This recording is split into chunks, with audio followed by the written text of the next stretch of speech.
Mais on ne se connaît pas assez pour se moquer l'un de l'autre. Non. Voilà, Ça peut arriver, mais c'est pour le temps actuel, ça marche bien. Donc voilà, est-ce qu'on peut y aller? Ouais, donc voilà, on est aujourd'hui ici en train de faire connaissance entre syndicalistes européens avec l'invitation des partis de gauche européens. Et donc, nous, ce qu'on voudrait dire, si on est ici, c'est parce que justement, l'ensemble des luttes au niveau européen doivent absolument converger, quoi, hein. C'est la Grèce, c'est l'Espagne, c'est l'Italie, c'est la France, c'est la Belgique.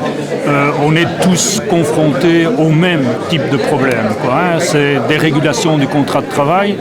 Je prends un exemple ici en Belgique, mais qui pourrait être multiplié dans tous les pays européens. C'est l'entrée des jeunes au travail. On a fait le compte, il y a 48 possibilités de rentrée des jeunes au contrat de travail. Et donc tout ça, on doit absolument le revoir. Et on était en train d'échanger pour voir un peu quelle était la pratique en Belgique, faire mieux connaissance avec la Norvège. Bonjour, je m'appelle Roy Pedersen, je suis responsable de la mouvement syndical à Oslo. Même la Norvège, c'est dans une situation très spéciale, ça veut dire qu'on n'avait pas aussi un taux de chômage comme les autres pays, le pouvoir d'achat, ça augmente aussi, mais même ça, on est quand même touché par les crises dans l'Europe actuelle. Alors un message en norvégien, ce serait quoi?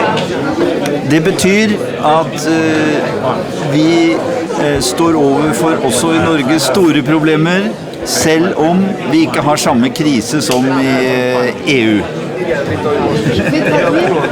Oui, mais je pense qu'il est important, même dans une situation économique intéressante, de continuer à s'organiser et à lutter ensemble, quoi. Et moi, c'est Nico Cué, secrétaire général des métallos de Wallonie et de Bruxelles. Et donc, on voit que malgré qu'on est à des milliers de kilomètres l'un de l'autre, on a beaucoup de points communs, en tout cas en tant que syndicaliste, mais en tant que citoyen aussi. Parce qu'on n'est pas simplement syndicaliste, on est aussi citoyen. Et le combat, il est dans les entreprises, mais il est aussi en dehors des entreprises, pour toutes les personnes qui, malheureusement, avec cette vision libérale de l'Europe et du monde, restent sur le côté, tous les précarisés, tous les gens qui n'ont pas les moyens de continuer à vivre, et la remise en cause de notre modèle social qui est extrêmement importante. Oui, ça veut dire aussi que notre défi aussi, c'est naturellement le néolibéralisme. Et il ne faut pas oublier que la Norvège n'est pas membre de l'Union européenne, mais nous avons cet d'accord économique, coopération économique. Et ça veut dire que toutes les directives de l'Union européenne, ça s'est fait implémenter en Norvège aussi. Ça veut, ja. Est-ce que la Norvège peut, en tant que pays européen, non membre, mais comme pays européen, appeler à une lutte commune dans toute l'Europe à gauche? Oui, en même temps, on faut respecter qu'il y a aussi des différences dans chaque pays, on ne faut pas oublier ça, mais je crois qu'on a d'intérêt de faire ça, parce que maintenant, on a aussi, même en Norvège, cette challenge par rapport au vote intérim, il y a plus d'agressivité avec des organisations de patronat, et aussi la force de la droite, la politique de la droite, et aussi plus contre le mouvement syndical qu'avant. Veldig bra hvis fagforeningsfolk i Belgia, i Norge og ellers i Europa kan stå sammen mot nedbygging av velferdsstat og for faglige rettigheter.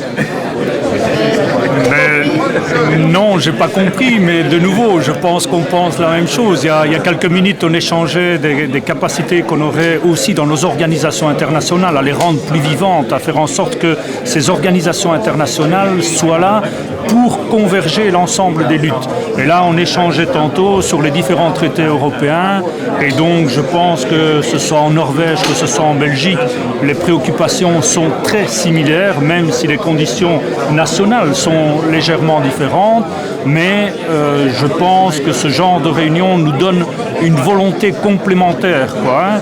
La précarisation du travail nuit aux organisations syndicales terriblement parce qu'on n'arrive plus à avoir des travailleurs qui sont organisés autour des organisations syndicales. Et donc, là aussi, que ce soit sur l'intérim chez eux ou que ce soit sur l'intérim chez nous ou d'autres formes de précarisation du travail, on veut absolument faire en sorte que les organisations syndicales occupent aussi ce terrain-là qui est extrêmement important, en tout cas pour le futur et pour la convergence des luttes.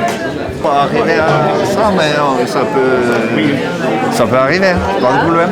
Bon. Oui, vas-y, moi, ce que je souhaite, en tout cas pour le Front des gauches en Europe, et je pense que la participation aujourd'hui aussi importante est liée à l'espérance que le Front des gauches en France est en train d'amener à toute l'Europe, c'est au moins d'essayer d'avoir une alternative radicale à ce qui existe aujourd'hui.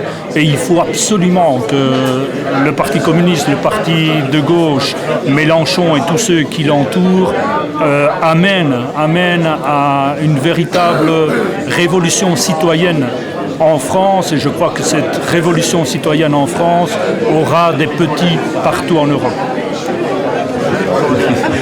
Oui, même je suis tout au nord de l'Europe, je regarde avec beaucoup d'intérêt ce qui se passe en France actuelle avec le Front de gauche.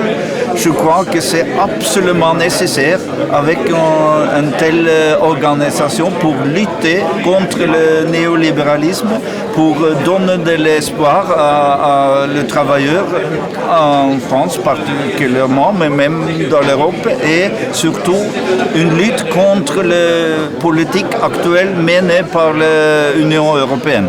Et il est connu en Norvège, le Front de gauche? Pas très connu, mais il y a quelqu'un, oui. Mélenchon, on n'écrit pas beaucoup dans les journaux norvégiens, mais il y a quelqu'un qu'on connaît, oui, bien sûr. Et même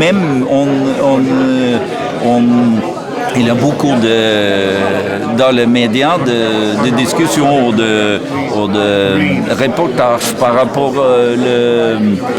aux élections présidentielles en France, parce que la France est un grand pays et c'est intéressant pour les politiciens et les autres aussi en Norvège. Qu'est-ce qui est le résultat dans les élections présidentielles en France? Merci beaucoup. Merci. Tack.